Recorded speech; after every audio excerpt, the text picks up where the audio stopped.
नमस्कार बच्चों, स्वागत है आपका हिंदी व्याकरण में।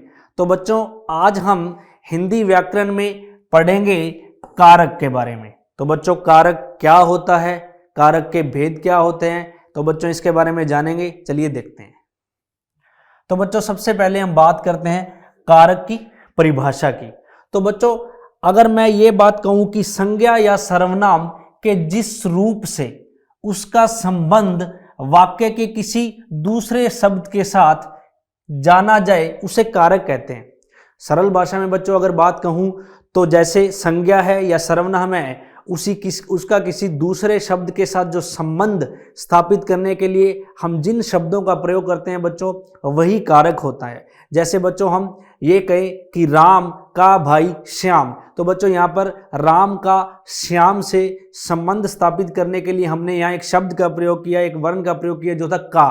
तो बच्चों यहाँ का क्या कर रहा है, कारक का काम कर रहा है। तो यानी कि संज्ञा या सर्वनाम के जिस रूप से उसका संबंध वाक्य के किसी दूसरे शब्द के साथ जाना जाए उसे ही कारक कहते हैं। तो बच्चों यहां पर कारक क्या करता है, दो शब्दों यानी दो संज्ञा या सर्वनाम के बीच क्या करता है, संबंध को स्थापित करता है। आगे देखते हैं कि वाक्य में प्रयुक्त शब्द आपस में संबद्ध होते हैं। संबद्ध बच्चों ये संबंध नहीं है, ये है संबद्ध, मतलब एक दूसरे से जुड़े होते हैं। तो क्रिया के साथ संज्ञा का सीधा संबंध ही कारक होता है। तो बच्चों जो क्रिया होती है, जो हमारे क्रिया शब्द होते हैं जैसे खाना पीना उठना बैठना, क्रिया के साथ संज्ञा का सीधा संबंध, तो उस क्रिया का संज्ञा के साथ सीधा संबंध, जैसे राम खेलता है, राम खाना खाता है, तो उस क्रिया का जो संज्ञा के साथ सीधा संबंध है बच्चों वही क्या है, कारक है। आगे अगर बात करें तो कारक को प्रकट करने के लिए संज्ञा और सर्वनाम के साथ जो चिन्ह लगाए जाते हैं, यानी कि बच्चों कारक को प्रकट करने के लिए हम संज्ञा और सर्वनाम के साथ जो भी चिन्ह लगाते हैं, चिन्ह का मतलब जैसे का के में पर जो भी चिन्ह लगाते हैं बच्चों उन्हें हम जो चिन्ह लगाते हैं उन्हें हम विभक्तियां कहते हैं। क्या कहते हैं, विभक्तियां कहते हैं। जैसे पेड़ पर फल लगते हैं, पेड़ पर फल लगते हैं, पेड़ बच्चों यहाँ क्या है, संज्ञा है, ठीक है। तो पर यहाँ पर आप पर देखोगे, पर यहाँ कारक है, तो पेड़ पर फल यानी कि संबंध यहाँ पर संबंध बताया जा रहा है पेड़ और फल के बीच में कि जो पेड़ हैं वो जो फल हैं वो पेड़ पर लगते हैं। तो इस वाक्य में पेड़ कारकीय पद है और पर यानी कि पर कारक सूचक चिन्ह अथवा विभक्ति है, यानी कि जहां यहाँ जो पर है वही कारक है या विभक्ति है, ठीक है बच्चों। अब हम बच्चों आगे जानेंगे, यहाँ हमने सीखा कि कारक क्या होते हैं, यानी कि संज्ञा और सर्वनाम के शब्दों का दूसरे शब्दों के साथ संबंध स्थापित करने के लिए हम जिन चिन्हों का प्रयोग करते हैं वही क्या होते हैं, कारक होते हैं। आगे देखेंगे बच्चों हम कारक के भेद। तो बच्चों ये आपको देख रहे हैं कारक और ये है उनके भेद। बच्चों इसको याद रखने की एक ट्रिक भी है, हमें उसको देखना है। तो यहाँ जो आगे हम इसको पढ़ेंगे विस्तारित रूप में, सबसे पहले हम देखेंगे इनके भेद क्या होते हैं, ठीक है बच्चों। तो ध्यान से देखिए, हमारे पास यहाँ पर कारक के भेद है 1 2 3 4 5 6 7 और 8, यानी कि कारक के कितने भेद होते हैं बच्चों, 8 भेद होते हैं। सबसे पहले कर्ता कारक। तो बच्चों ऐसे वाक्य में जहां पर कर्ता की प्रधान कर्ता को प्रदर्शित किया जाए, यानी कर्ता होता है बच्चों कार्य को करने वाला, जहां पर क्रिया शब्द का प्रभाव कर्ता पर पड़े, क्या पड़े, क्रिया शब्द का प्रभाव सीधा कर्ता पर पड़े, वहां बच्चों कर्ता होता है काम को करने वाला, वहां होता है कर्ता। तो हम बच्चे इसको एक ट्रिक के द्वारा याद रखेंगे। तो कर्ता ने, यानी कि कर्ता अगर किसी कार्य को करेगा तो उसके लिए शब्दों का चिन्ह का प्रयोग होगा कारक के रूप में ने। कर्ता ने कर्म को, ऐसे शब्द जहां पर जो क्रिया है वो कर्म पर आधारित हो, तो कर्ता ने कर्म को, तो कर्म किसी काम को किया जाता है यानी कर्म बच्चों, तो उसके लिए हम यहां लगाएंगे को। तो कर्ता ने कर्म को करण से या द्वारा, ऐसे शब्द जो एक शब्द का दूसरे शब्द से संबंध स्थापित करने के लिए से या द्वारा अगर शब्दों का हम जो प्रयोग करेंगे वो होगा बच्चों करण कारक। तो कर्ता ने कर्म को करण से संप्रदान के लिए, तो बच्चों यहाँ पर संप्रदान कारक के लिए हम यूज करेंगे के लिए, यानी कि खाने के लिए, पीने के लिए, रहने के लिए, उस प्रकार। और अपादान, ध्यान से देखिए, कर्ता ने कर्म को करण से या द्वारा, संप्रदान के लिए अपादान से अलग। यहाँ पर बच्चों ध्यान से देखना कि हमने यहाँ पढ़ा था कि संप्रदान के लिए करण से द्वारा, लेकिन यहाँ से अलग, यानी कि कोई चीज किसी चीज से अलग हो, पेड़ से पत्ते गिरे, यहाँ से नदी निकली, यानी कोई चीज किसी चीज से अलग होने का जो भाव, वहां पर कौन सा कारक होगा? अपादान कारक। और संबंध का के की, क्या होगा? संबंध का के की, जैसे राम का भाई, सीता की बहन, ठीक है, और सीता की बहन, ये का के की क्या होगा बच्चों? संबंध कारक। आगे है अधिकरण में पर, अधिकरण में पर, यानी कि उसके, उसमें या उस पर, पेड़ पर, उसमें यानी कि घर में, और पेड़ पर, तो ये यहाँ पर जो में और पर है बच्चों, ये क्या होंगे?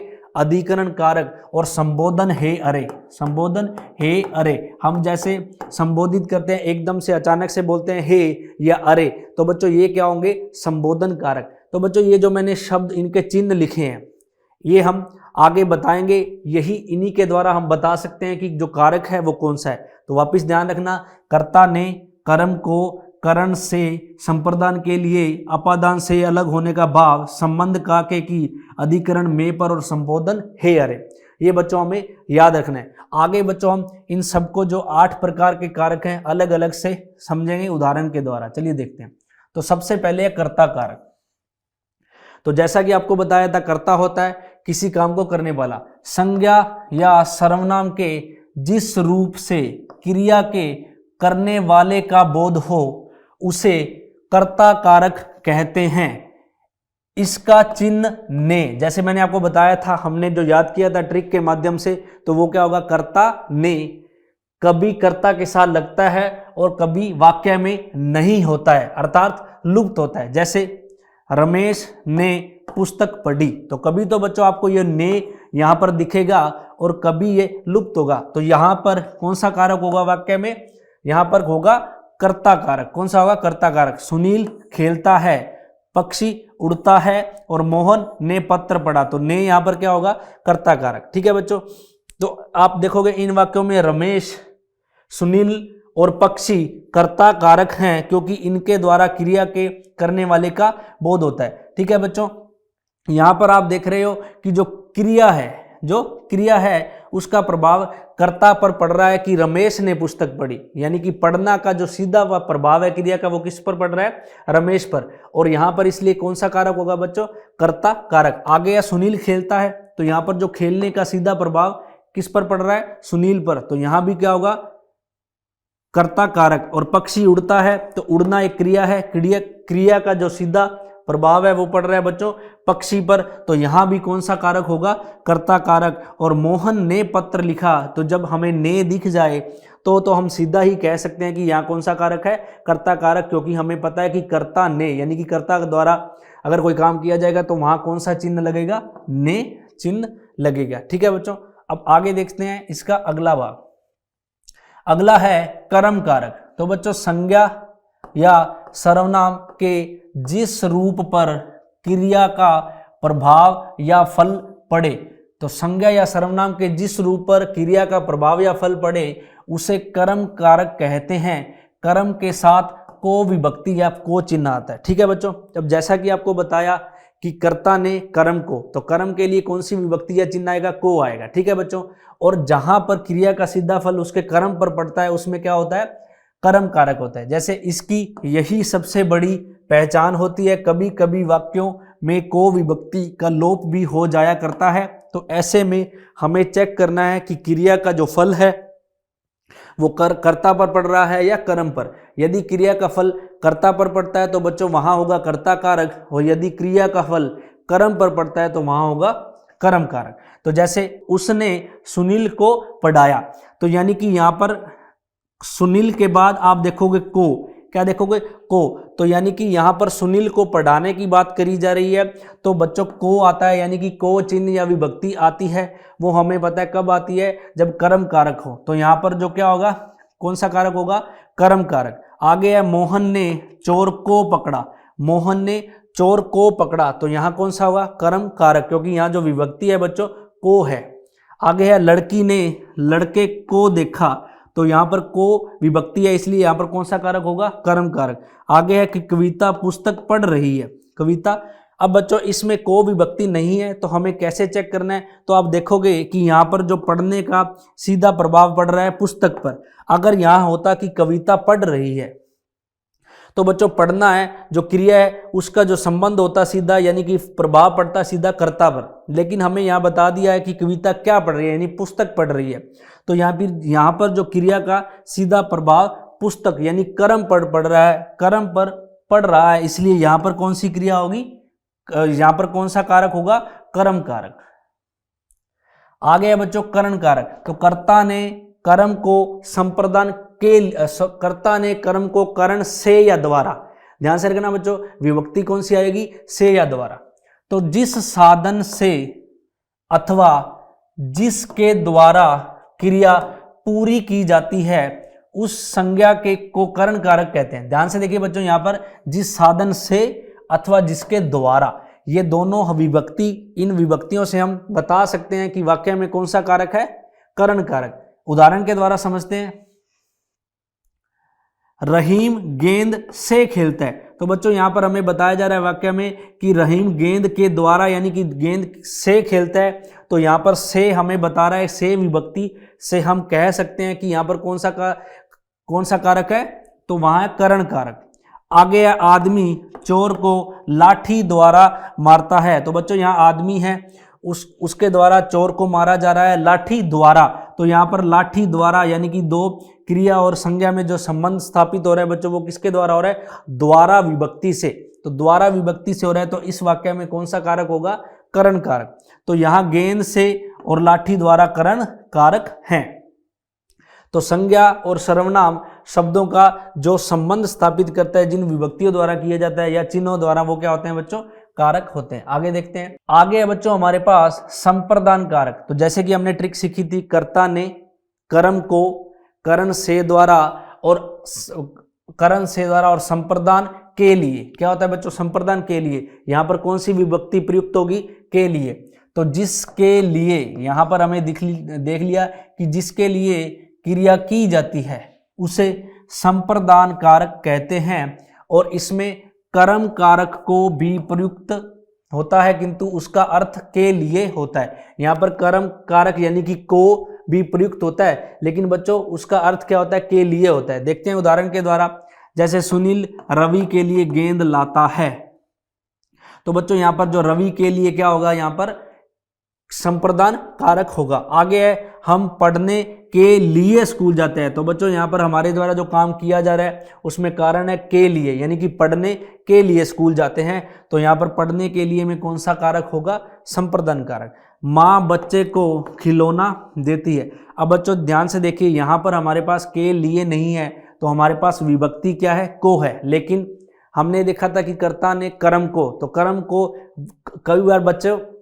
हमारे मन में आएगा कि यहाँ पर विभक्ति अगर को है तो यहाँ पर कौन सा होगा, कर्म कारक। लेकिन ध्यान से देखिए, यहाँ पर माँ बच्चे को खिलौना देती है, यहाँ पर जो को प्रयुक्त हुआ है उसका अर्थ के लिए ही है, यानी कि यहाँ माँ बच्चे के लिए खिलौना देती है। क्या है, माँ बच्चे के लिए खिलौना देती है, यानी कि यहाँ पर को से हमारा तात्पर्य बच्चे के लिए है, तो यहाँ पर कौन सा कारक होगा, बच्चे को, यहाँ पर होगा बच्चों संप्रदान कारक। आगे देखिए, उपरोक्त वाक्यों में मोहन के लिए, पढ़ने के लिए और बच्चे को क्या है, संप्रदान कारक हैं। आगे है बच्चों हमारे पास अपादान कारक। तो ध्यान से देखिए वापिस, कर्ता ने कर्म को करण से द्वारा, संप्रदान के लिए अपादान से अलग होने का भाव, यानी कि बच्चों यहाँ जो से आएगा करण से में, वहां था से द्वारा यानी किसी चीज के साथ, लेकिन यहाँ है अलग होना, तो अपादान का अर्थ होता है अलग होना। तो जिस संज्ञा अथवा सर्वनाम से किसी वस्तु का अलग होना ज्ञात हो उसे अपादान कारक कहते हैं। करण कारक की भांति अपादान कारक का चिन्ह भी से है, परंतु जैसे मैंने बताया बच्चों, वहां से कारक में इसका अर्थ सहायता होता है और अपादान में अलग होता है। यानी कि वहां तो था कि उसने पत्र इस चीज के द्वारा लिखा या उसके द्वारा लिखा या लाठी द्वारा मारा गया, तो बच्चों वहां सहायता है, लाठी की सहायता। लेकिन यहाँ जो से अलग है, यानी कि यहाँ से का मतलब है किसी चीज से अलग होना। उदाहरण के द्वारा देखते हैं कि हिमालय से गंगा निकलती है, तो बच्चों यहाँ जो गंगा है वो हिमालय से निकलकर वहां से अलग हो रही है, तो यहाँ जो से है ये कौन सा होगा, अपादान कारक। हिमालय से गंगा निकलती है तो क्या होगा यहाँ पर, अपादान कारक।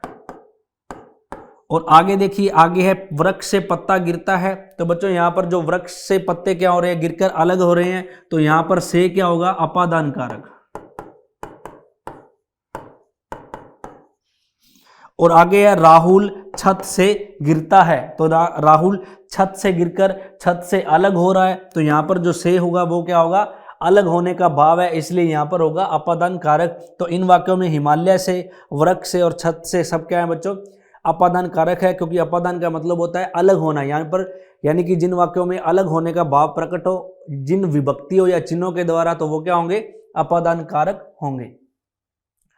आगे बच्चों हमारे पास संबंध कारक। क्या है, संबंध कारक। आपको बताया था संबंध का मतलब होता है का के की, जैसे राम का भाई, सीता की बहन, तो का के की जो विभक्ति या चिन्ह है ये प्रदर्शित करते हैं किसको, संबंध को। तो संज्ञा अथवा सर्वनाम के जिस रूप से एक वस्तु का संबंध दूसरी वस्तु से जाना जाए उसे संबंध कारक कहते हैं, और इसकी मुख्यतः पहचान है का के की। ठीक है बच्चों, उदाहरण के द्वारा समझते हैं कि राहुल की किताब मेज पर है, तो राहुल की, यहाँ पर बच्चों राहुल और किताब के बीच में संबंध स्थापित किया जा रहा है की के द्वारा। किसके द्वारा, की के द्वारा। तो राहुल की किताब मेज पर है, तो यहाँ पर जो राहुल की है ये होगा संबंध कारक।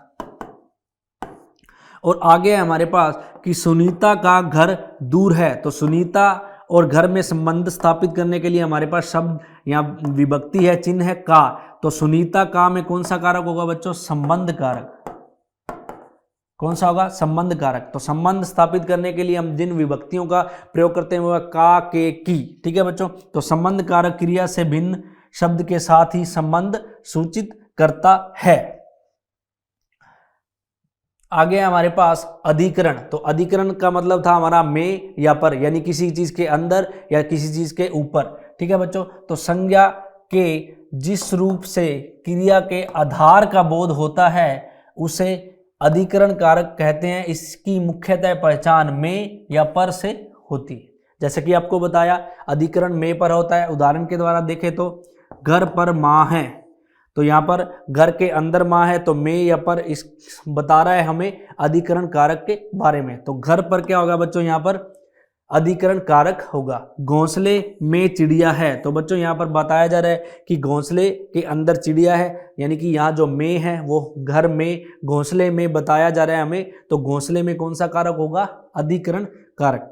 आगे है कि सड़क पर गाड़ी खड़ी है, तो सड़क के ऊपर खड़ी है, यानी कि यहाँ पर सड़क पर हमें बता रहा है कि इस वाक्य में कौन सा कारक है, अधिकरण कारक। तो बच्चों यहाँ पर घर पर, घोंसले में और सड़क पर आदि में कौन सा कारक है, अधिकरण कारक है। और लास्ट में बच्चों हमारे पास आता है संबोधन कारक। संबोधन का मतलब बच्चों होता है एकदम से संबोधित करना। तो संज्ञा या जिस रूप से किसी को पुकारने तथा सावधान करने का बोध हो उसे संबोधन कारक कहते हैं। इसका संबंध न क्रिया से और न ही किसी दूसरे शब्द से होता है, यह वाक्य से अलग रहता है।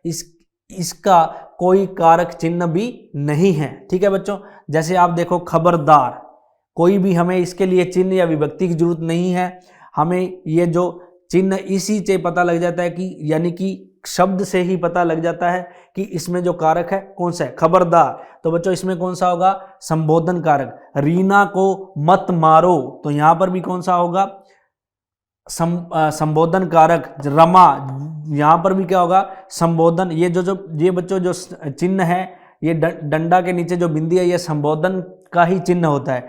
रमा देखो कैसे सुंदर दृश्य है, तो यहां पर भी जो रमा और इसके साथ कौन सा कारक होगा, संबोधन कारक। और लड़के जरा इधर आ, तो यहां पर लड़के में कौन सा कारक है, संबोधन कारक। तो बच्चों ध्यान से देख लेना कि संज्ञा या जिस रूप में किसी को पुकारने या सावधान करने का बोध हो। यहाँ पर आपने देखा कि खबरदार का मतलब यहाँ पर हम सावधान किया जा रहा है। रीना को मत मारो, यहाँ पर भी रोका जा रहा है यानी कि सावधान किया जा रहा है। रमा देखो कैसा सुंदर दृश्य है, यानी कि किसी को किसी चीज के बारे में आश्चर्यचकित होकर बताया जा रहा है।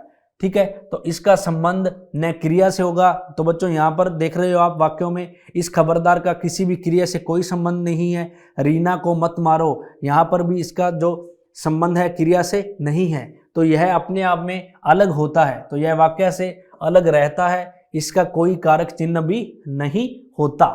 ठीक है बच्चों, तो इसी के साथ ही बच्चों हमारा जो हिंदी व्याकरण का अध्याय है कारक, वो यहीं समाप्त होता है। तो बच्चों हमने जाना इस अध्याय में कि कारक क्या होते हैं और उनके भेद क्या होते हैं।